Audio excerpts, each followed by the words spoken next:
Di tengah keputusasaan, Jinwoo merasa bingung. Skill teleportasinya, yaitu Shadow Exchange, masih dalam cooldown. Ia butuh alternatif lain. Saat itulah ia teringat ada seorang hunter healer yang bisa menyelamatkan Jahain, Min Byung-gu.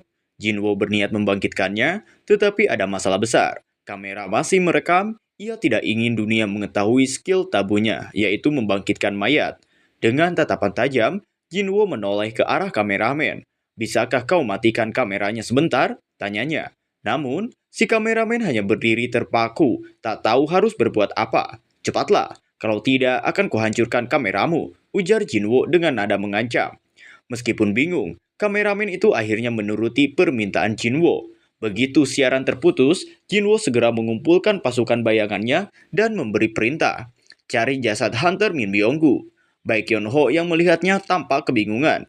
Namun, perlahan mulai menyadari sesuatu. Tak lama kemudian, salah satu jenderal High Horse muncul sambil membawa jasad Min Byung-gu. Namun saat melihat keadaan tubuhnya tanpa kepala, Jinwoo ragu apakah skill miliknya bisa berhasil membangkitkannya. Di sisi lain, Baek Yeon-ho mulai merasa khawatir. Ia takut Jinwoo melakukan sesuatu yang tidak seharusnya pada sahabatnya itu. Namun Jinwoo tak peduli, ia langsung mengaktifkan skill miliknya pada tubuh Min Byung-gu. Aries. Bayangan hitam muncul menyelimuti tubuh Min Byung-gu. Namun, tidak ada perubahan, summon bayangan pun gagal. Tak mau menyerah, Jinwoo mencoba untuk kedua kalinya. Aries. Namun hasilnya tetap sama. Saat itu Jinwoo mulai menyadari sesuatu. Min Byung-gu menolak untuk dibangkitkan. Seolah-olah bagi Min Byung-gu, ini adalah tindakan tabu yang tak bisa diterima. Dengan harapan murninya untuk menyelamatkan Cha Hae-in, Jinwoo bergumam pelan. "Kumohon, bangkitlah, kehidupan seseorang harus didahulukan." Aries. Sekali lagi, bayangan hitam menyelimuti tubuh Min Byung-gu. Melihat hal ini, Baek Yeon-ho tak bisa menahan keterkejutannya. "Hunter Sung Jinwoo, apa yang kau lakukan pada mayat Min Byung-gu? Astaga, jadi kekuatan aslimu adalah kemampuan menguasai dunia kematian." Dan di depan mata mereka, Hunter Min Byung-gu telah bangkit kembali. Melihat kejadian mengerikan ini, Choi Jong-in bergumam, "Jangan-jangan Hunter Sung Jinwoo bisa menggunakan kekuatan orang yang dibangkitkannya." Sementara itu, Ma Do-wook menatap dengan mata membelalak. "Jadi, Master Sung Jinwoo, kau bukanlah summoner biasa ya?" Di saat yang sama, Min Byung-gu yang baru saja dibangkitkan berdiri di depan tubuh Cha Hae-in. Tanpa ragu, ia merentangkan tangannya dan mengaktifkan sihir penyembuhannya. Heal. Baek Yeon-ho semakin tercengang. Tubuhnya menegang, seolah tak sanggup menerima apa yang baru saja ia saksikan. Namun Jinwoo hanya menatap pemandangan itu dengan tenang dan berkata, "Aku bisa mengetahui seperti apa dia di masa hidupnya. Bahkan sebelum aku menyuruhnya, dia sudah memilih untuk menyembuhkan Hunter Cha Hae-in. Dia adalah orang yang baik." Baek Yeon-ho menghela napas. "Kau benar, Hunter Sung, tapi dia bukanlah Min Byung-gu yang dulu lagi." Matanya menatap Jinwoo dengan penuh keyakinan. "Aku yakin kau akan melakukan hal-hal luar biasa di masa depan, dan kekuatan Min Byung-gu bisa menjadi aset berharga dalam pertarunganmu nanti. Tapi, satu hal yang perlu kau tahu, semasa hidupnya dia membenci kekerasan. Jika bisa, jangan paksa dia untuk bertarung lagi." Mendengar itu, Jinwoo mengangguk setuju. "Sudah 2 kali, Hunter Baek Yeon-ho, kau memegang pundakku. Tapi ada satu perbedaan besar antara sekarang dan sebelumnya. Kali ini, kau tidak memerintahku, melainkan memintaku dengan tulus. Dan aku setuju denganmu, Hunter Baek." Sambil mengucapkan itu, Jinwoo perlahan mendekati Min Byung-gu yang telah dibangkitkan. Ia menghela nafas dan memutuskan sesuatu. Dengan satu gerakan, ia membatalkan summon miliknya. Tubuh Min Byung-gu mulai menghilang perlahan-lahan memudar dalam bayangan. Di detik-detik terakhir, sosoknya menatap Baek Yeon-ho seolah ingin mengucapkan selamat tinggal. Mata Baek Yeon-ho sedikit bergetar dan hanya satu kata yang bisa ia ucapkan dengan penuh perasaan. "Terima kasih." Setelah itu, mereka semua keluar dari sarang semut. Di luar, helikopter penjemput sudah menunggu untuk membawa mereka kembali. Satu persatu para hunter naik, kecuali Jinwoo. Baek Yeon-ho menatapnya bingung. "Kenapa kau tidak ikut?" Jinwoo tersenyum tipis. "Masih ada sesuatu yang harus kuselesaikan."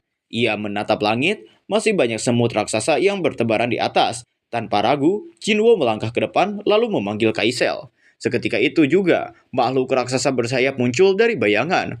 Wyvern itu mengeluarkan raungan tajam, membuat Baekhyunho terperajat. Itu, Wyvern. Sebelum Baekhyunho bisa mencerna apa yang terjadi, Jinwo telah melesat ke udara bersama Kaisel, dan dalam sekejap mata, dengan satu tebasan, ia menghabisi semua semut yang menghalangi jalannya. Panel berpindah ke sebuah kapal. Di atas kapal tampak 4 orang sedang berdiskusi.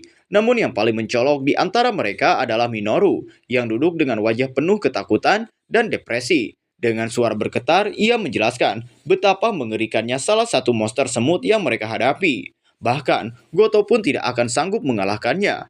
Raid ini pasti gagal. Tidak ada hunter yang bisa menang melawan monster seperti itu.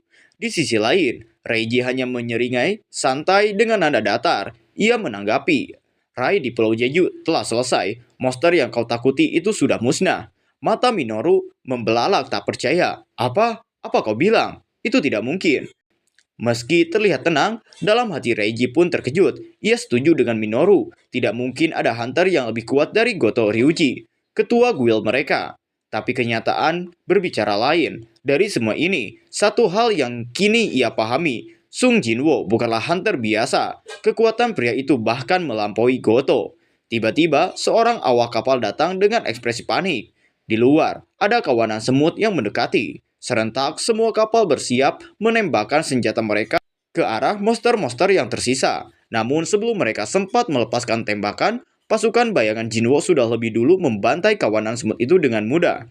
Sementara itu, di dalam salang semut, Jinwo masih sibuk menghancurkan telur-telur semut yang tersisa. Saat ia menebas satu telur, sebuah notifikasi sistem muncul dan XP bertambah. Jinwo terdiam. Jadi, menghancurkan telur saja bisa memberiku XP.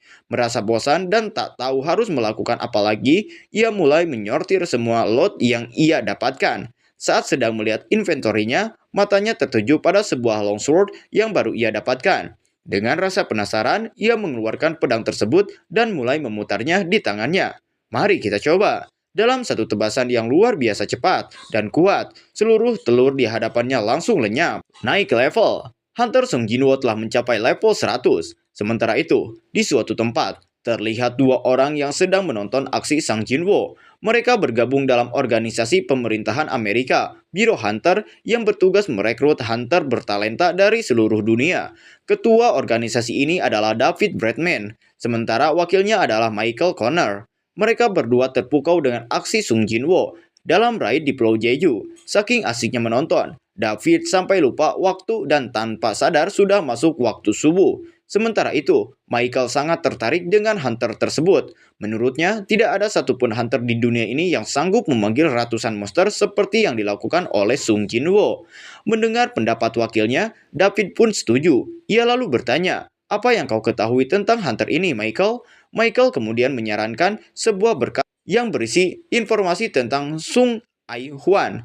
Sambil membuka berkas tersebut, Michael menjelaskan bahwa Sung Jinwo dan Sung Ai-hwan memiliki hubungan darah. Mereka adalah ayah dan anak. Michael berpikir, dengan informasi ini, mereka bisa menarik perhatian Sung Jinwo. Namun, David terlihat ragu. Jika mereka mencoba merekrut Sung Jinwo, ditakutkan hubungan Korea dan Amerika akan semakin meregang.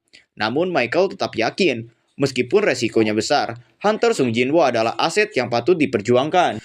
Tersadar akan kenaifannya, David akhirnya setuju dan memberikan tugas kepada Michael. Baiklah, coba buat Sung Jinwo datang ke sini. Kembali ke Sung Jinwo. Setelah mencapai level 100, Sung Jinwo berdiri di depan bangkai semut terkuat yang baru saja ia kalahkan. Tanpa ragu, ia mengangkat tangannya dan mengucapkan satu kata, Aries. Dalam sekejap, suasana menjadi gelap gulita. Jinwo sempat berpikir apakah skillnya gagal, tapi tidak berserang lama, cahaya kembali muncul, dan sesosok makhluk berdiri di belakangnya. Semut terkuat itu telah bangkit kembali. Sistem menampilkan notifikasi, Shadow Shoulder telah terlahir, peringkat General. Melihat hal ini, Jinwo tersenyum puas. Bagus, dengan ini, aku telah mendapatkan pasukan terkuatku untuk saat ini. Sang semut general berlutut di hadapan Jinwo, siap menerima perintah dari tuan barunya. Sung Jinwo menatap semut di depannya dan berkata, bahwa ranknya adalah peringkat yang belum pernah ia lihat sebelumnya. Dengan kata lain, semut ini lebih kuat dari semua pasukan yang dimilikinya saat ini. Jinwo kemudian berpikir untuk membangkitkan Ratu Semut juga. Namun sebelum itu, semut terkuat ini tiba-tiba berbicara dan meminta Jinwo untuk memberinya nama. Hal ini membuat Hunter Sung Jinwo terkejut. Kau bisa bicara? Seumur-umur ini pertama kalinya salah satu pasukan bayangannya bisa berbicara. Sebelumnya, baik Touch, Iron maupun Hunter Min Byung-gu yang dulunya bisa berbicara saat masih hidup, semuanya kehilangan kemampuan itu setelah menjadi pasukan bayangan. Dari sini, Jinwo mulai menyimpulkan bahwa pasukan bayangan mungkin bisa berbicara jika mereka telah mencapai level tertentu. Di situ, Jinwo berkata, "Akulah orang yang telah mengalahkanmu. Setelah mengetahui itu, apakah kau masih tetap patuh dan akan mengikuti semua perintahku?" Semut itu menunduk dan menjawab, "Aku tidak pernah menganggap diriku mati di tangan Anda, tuanku. Sebaliknya, aku merasa telah dihidupkan kembali oleh Anda. Dalam lubuk hatiku, aku sangat bahagia dan aku akan selalu setia mengikuti perintah Anda. Jadi, tuanku, tolong berikan aku sebuah nama." Jinwo pun mulai memikirkan nama yang cocok untuk membedakannya dari semut lainnya. Saat itu, ia teringat nama seorang pengarang novel terkenal yang menulis The Ants. Terinspirasi dari hal ini, Jinwo menamai semut terkuat itu Beru. Dengan demikian, Beru kini resmi menjadi bagian dari pasukan bayangan Hunter Sung Jinwo. Setelah itu, Jinwo menghampiri bangkai Ratu Semut dan membangkitkannya.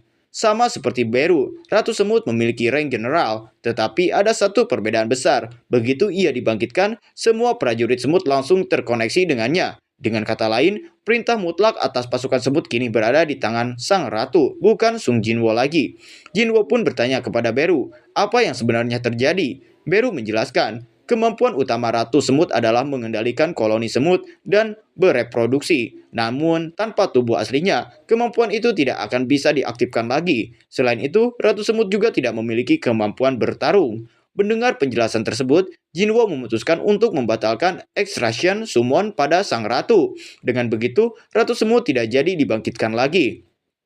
Sementara itu, Jinwo juga melarang pasukannya untuk mengambil kristal sihir dari tempat ini. Ia sadar bahwa kristal-kristal tersebut bukanlah haknya, melainkan milik pemerintah Korea untuk membiayai kembali pembangunan Pulau Jeju. Mengerti perintah tuannya, pasukan bayangan pun melepaskan kristal sihir yang mereka bawa. Bagi Jinwo, item yang didapatkannya dari Beru sudah lebih dari cukup. Di saat itu, Beru memberitahu bahwa tanpa kehadiran Ratu Semut, para pasukan semut yang tersisa kini berada dalam kondisi gelisah. Jinwo pun bertanya, berapa jumlah total semut yang masih hidup?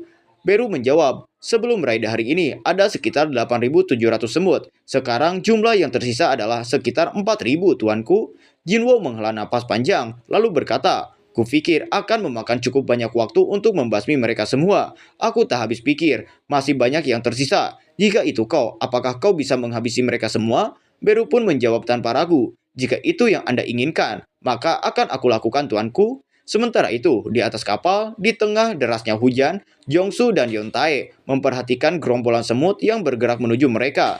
Seketika itu juga para awak kapal mulai meluncurkan meriam, sementara para hunter melancarkan sihir mereka. Hasilnya jelas, para semut meledak di udara seperti kembang api. Namun serangan semut tidak hanya berfokus pada Guild Knight, melainkan juga menyebar ke segala penjuru. Di sana seluruh anggota Guild Hunters bersiap menghadapi serangan. Bukan hanya Guild Hunters dan Guild Knight, tetapi Guild Femme pun mulai mengambil posisi untuk bertarung melawan para semut. Sementara itu, Lee Min-sung nampak ketakutan melihat para monster yang memenuhi langit. Bahkan seorang hunter yang berada di dekatnya heran melihat reaksi tersebut. Ia bergumam, aneh, bukankah dia seorang hunter peringkat A, tapi kenapa dia terlihat ketakutan seperti seorang pecundang? Apakah dia hanya cangkang kosong saja? Ironisnya, para semut kini telah mencapai pesisir laut. Para hunter yang berada di sana, yang notabene-nya tidak sekuat guild-guild besar, tampak gugup dan tidak yakin apakah mereka mampu menghadapi para monster ini. Namun di saat yang paling genting, sesuatu yang tidak terduga terjadi. Beru muncul dan langsung menghabisi semua semut yang menyerang. Dalam sekejap mata, para hunter hanya bisa tercengang. Bahkan pergerakan Beru begitu gesit hingga tak dapat dilihat oleh mata mereka. Butuh waktu 2 hari untuk memberantas semua semut yang tersisa. Bahkan beberapa di antaranya berhasil mencapai Laut Cina. Para awak kapal sudah bersiap dengan meriam mereka. Tetapi kapten kapal memberi perintah untuk menunggu sejenak. Alasannya, hunter terkuat dari Cina sedang bersemangat dan ingin menghabisi para serangga itu sendirian. Dengan 2 pedang di tangannya, tubuhnya mulai dipenuhi aura kuning yang berkilauan, menciptakan pemandangan yang menakjubkan. Dari kejauhan, dia mengayunkan pedangnya, dan dalam sekejap mata, semua semut hancur di udara.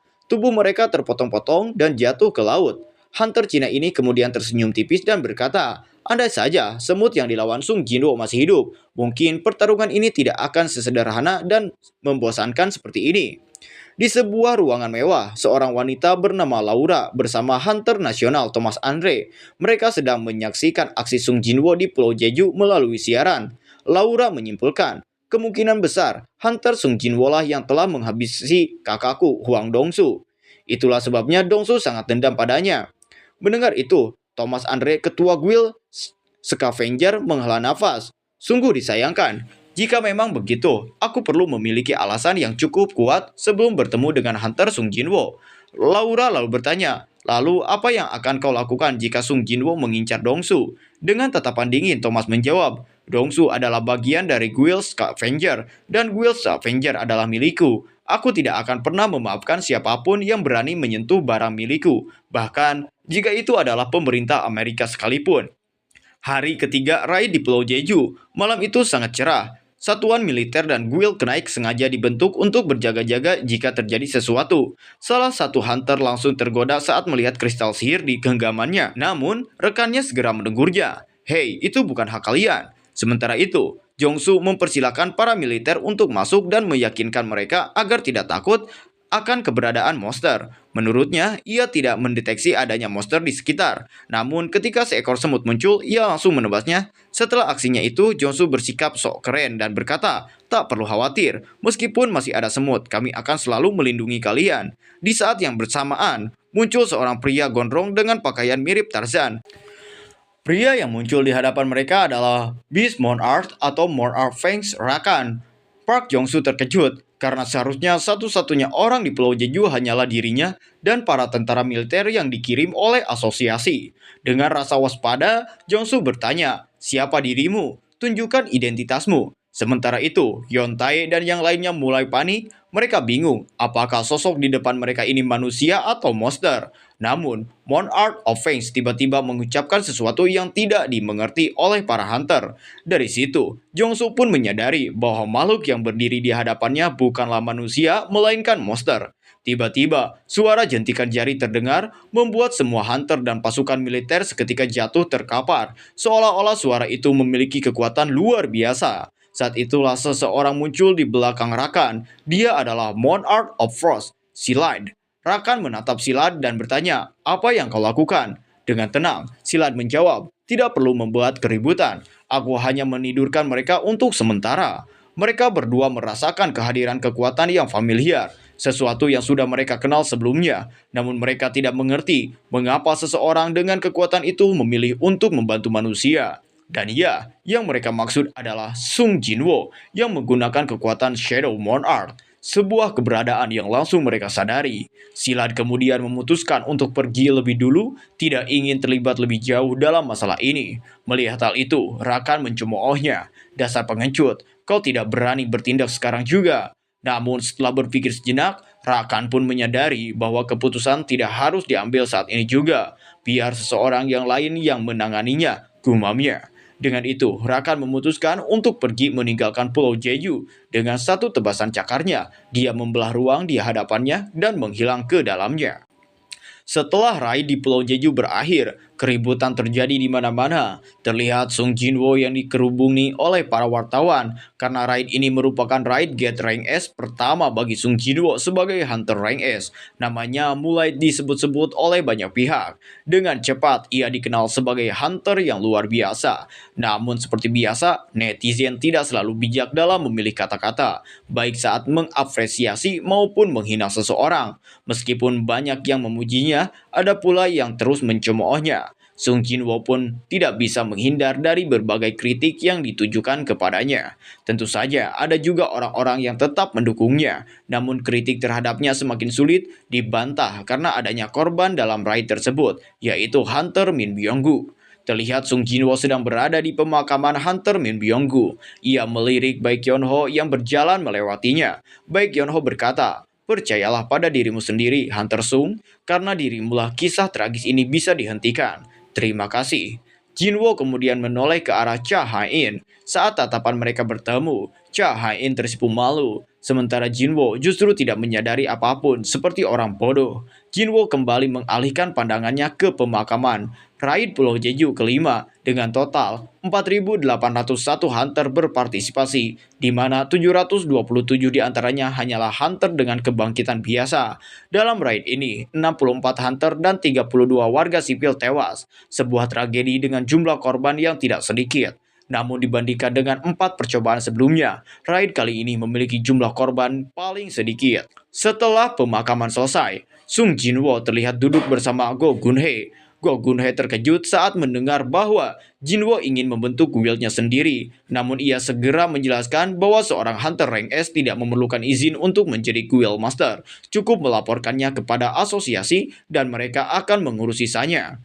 Go Gunhye lalu bertanya, apakah kau menggunakan semacam pelindung di Pulau Jeju? Mendengar pertanyaan itu, Sung Jinwo nampak terkejut. Gunhye kemudian menjelaskan bahwa ada kejadian aneh. Beberapa orang tiba-tiba kehilangan kesadaran saat mereka pergi untuk membersihkan sisa semut dan mengumpulkan sisa sihir. Jinwo menjawab bahwa ia tidak melakukan hal semacam itu. Memangnya apa yang para hunter katakan? Tanyanya. Gunhye menjelaskan bahwa mereka tidak bisa mengingat apapun sebelum kehilangan kesadaran. Bahkan asosiasi pun tidak tahu apakah mereka diserang menggunakan sihir atau ada penyebab lain. Sung Jinwo mulai berpikir, apakah ini jebakan yang disiapkan oleh para semut atau sesuatu yang Yang lain? sudah mendengarkan sampai akhir. Nah, ceritanya Mimin stopkan dulu sampai di sini. Sampai ketemu minggu depan. See you next time.